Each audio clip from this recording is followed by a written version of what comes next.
What's good, YouTube? It's your man Rage King back with another one. Yes, another upload to the channel. And before we get started, I ask if y'all please get on there and hit that like button, hit that sub button, hit that share button, and hit that bell for notifications if you're new. Welcome to Rumma Rage TV. This is how we do Rage and Rebels. Crown up.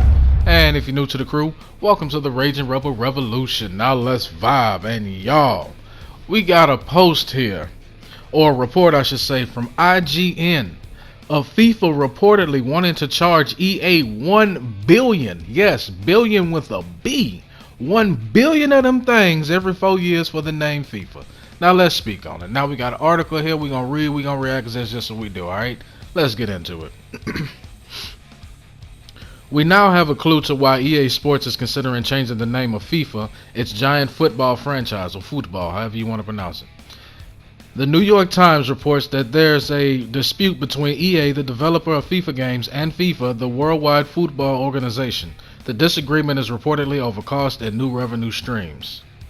A new report in the New York Times states that the dispute between EA and FIFA is related to cost and new revenue streams. FIFA wants to charge EA double the amount, $1 billion every 4 years for the license, and limit EA's ability to monetize beyond the game itself. Big words, big words, big words. According to the report, FIFA wants to charge EA $1 billion every 4 years to use the FIFA license within its game. Additionally, the organization wants to limit EA's monetization of the game, and so do the fans, trust me.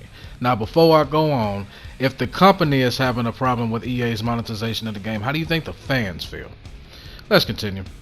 FIFA wants to limit EA's money-making opportunities to strictly what can be found in the game. EA wants to explore monetizing highlights of actual games, arena video game tournaments, and digital products like NFTs, the New York Times says.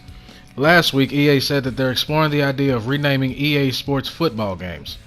EA also says the FIFA partnership is different than their other official partnerships, meaning the loss of FIFA wouldn't mean the loss of the official team and player names. The license only gives EA the name, the logo, and the rights to use the World Cup within the game. It seems a decision is likely by the end of the year. EA has already trademarked EA Sports FC, which could end up being the new name of the franchise if EA and FIFA can't come to terms. We called this year's installment FIFA 22 good in our review, and that's in quotation marks, good in our review, saying, microtransactions still loom large, but small iterative changes and the horsepower of new-gen consoles combine to make FIFA 22 feel like a worthwhile upgrade without needing anything revolutionary or terribly exciting from EA's side. Now, a lot to take in there, a lot to take in, I get it. Now let's start off by saying $1 billion in the video game marketplace. Wow. That's a hell of a lot of money. I don't think people even truly realize how much $1 billion is. Especially in the video game, off of one video game. They charging $1 billion just for the name, the logo, and the player likenesses. Bro, this is big news. This is big news because people that are familiar with EA Sports knows or should know that EA is one of the most corporately greedy people on the planet. They are one of the most corporately greedy companies in the world, and that's not just that goes beyond video games. That we talking of all time. We talking of any of the big corporations in the world. You can chunk EA as one of the top greedy son bitches in the planet. Let's just call it what it is. They are super greedy. Look at what they've done with Madden. They have completely not given a damn about gameplay of Madden, and yet somehow, some way, are charging people more and more money for MUT packs. Charging more for Madden Ultimate Team.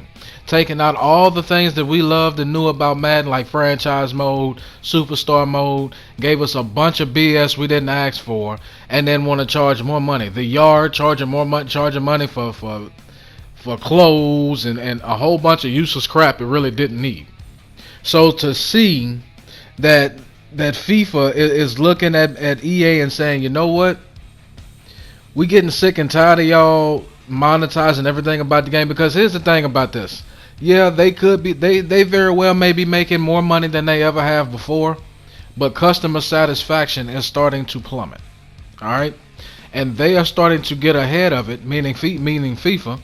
They are starting to get ahead of the curve by saying, look, there's no need to charge these people more and more money for the simple fact eventually y'all gonna charge to the point people don't even want to be bothered with playing the game no more. Then where all that money gonna go?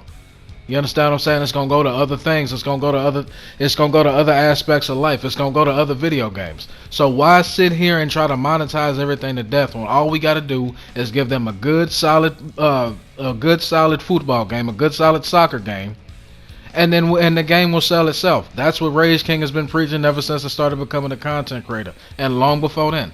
If you have a good game, you don't have to sit there and bury it under microtransactions. You don't have to sit there and worry about trying to trick your customer into buying anything. If it's any kind of good, if the game has any kind of substance to it at all, the game is going to sell itself. The number one aspect to a video game selling itself is excellent gameplay. When you have good solid gameplay, you can simply add on to what is already a strong foundation, and the strong foundation any game should be wanting to build on is great gameplay. Because when you have great gameplay, people are going to want to spend. You're not even going to have to ask for money. They are literally going to walk up to you and be like, hey, if this aspect of the game isn't in the game already, I would love to be able to pay for this because I can't stop playing this game. You understand what I'm saying? That's all Rage King has been saying this entire time. And to see FIFA get ahead of it, get ahead of the curve and say, EA, we tired of your BS practices. We tired of y'all sitting here making the same game virtually every single year and yet seeing nothing really change on it, but yet somehow, some way, it's getting more and more expensive to play and buy the game. Now, you can buy the game and then you got to buy more of the game. You understand what I'm saying? I don't understand how the hell we get to where $60, $70 used to get you a full game that would give you, if you had a single player game, you had about 30, 40 hours of gameplay in it, 30, 40 hours of story mode in it. You buy a game nowadays, you gotta buy the standard edition or you gotta buy the deluxe edition, then you gotta buy all the add-ons, then you gotta buy the season pass, then you gotta buy the other half of the game. We just held off from y'all until we decided to let it go when we not selling this game as much now and it's just getting out of control. It's just getting absolutely out of control, and to be honest with you, I'm sick of it. I done stopped playing a bunch of games I've known and loved and grown up with because of I can't stand the microtransactions. I have no problem with the game offering microtransactions, but when you make the game specifically to get people to buy microtransactions, now the game is going to suffer. Now the game can't perform. Now all of a sudden the game can't perform to its peak condition. Now all of a sudden you're getting these BS excuses from devs that shouldn't be working on the game. And it just needs to stop. So shout out to FIFA for calling out EA and be like, hey, if y'all gonna do that, if y'all gonna charge the fans more money, we gonna start taxing y'all ass more money too. And I love to see it. I like to see it, but that's just my opinion. Y'all let me know down in the comment section what y'all think about FIFA's latest move, charging EA more money to use that name. As long as you remain respectful and logical, we can have a conversation. And that's the end of my video. I hope y'all enjoyed it. It's been a pleasure making it for you, and I will see y'all next time. Have a great day.